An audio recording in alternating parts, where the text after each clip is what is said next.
I think pain, there is a lot of beauty in pain in a sense where if you're open to analyzing that pain, you will explore that there's beauty because there's growth that can come from it.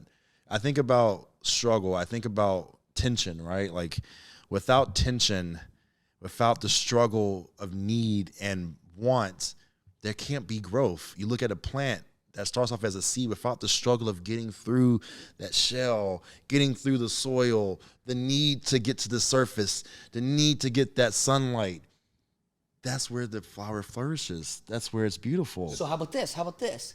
One of the things the first night here that we highlighted is there is no good without the contrast of bad. Yeah. So there is no success without the tribulations that come with that, right? Like you have to dig the seed, you have to bust out the seed, you have to dig through the dirt, you don't even have leaves yet. You literally have no ability to get nutrients, and now you've got to. And you're vulnerable. You're very vulnerable. You could break any second.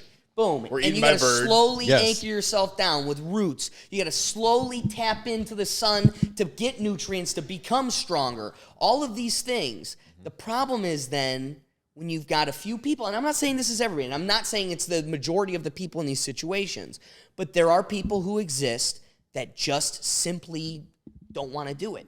Like it's like back to my point.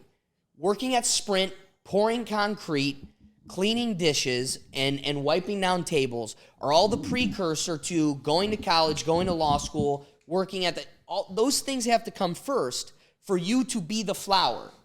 And the problem is, if you don't like busting out the seed, going through the dirt, anchoring your roots, getting some nutrients to grow, if all of those things you don't like, but then you go, well, why the hell am I not a rose? Make me a rose, damn it. Why am I not a rose? At what point do we go, well, you didn't do the hard stuff first? So 100%. But like, just to keep using this analogy, it's like if I plant a seed in my yard, right, and expect it to grow, and then I take another seed and I plant it in the dark, like away from everything, right? Great point. You don't have access. And that's equality. That is equality. Exactly right.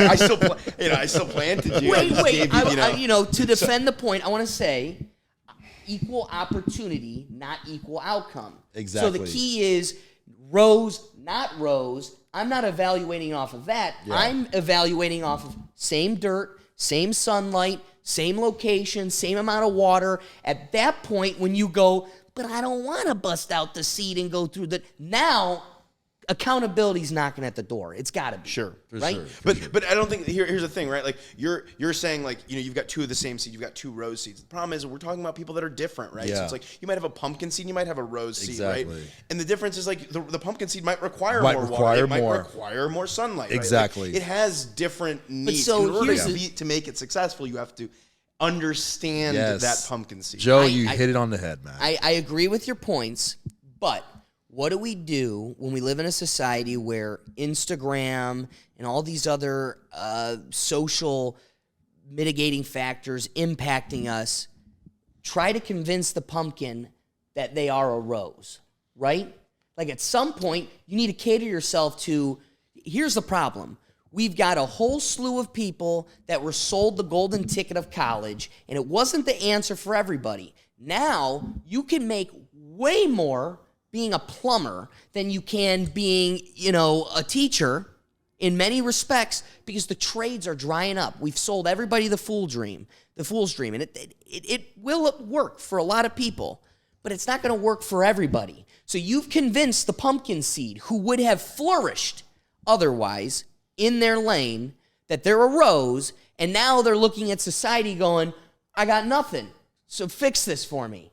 And you're like, well, one, we do owe fixing it for them because we're the ones that put them in the box of now they're in the wrong position to begin with.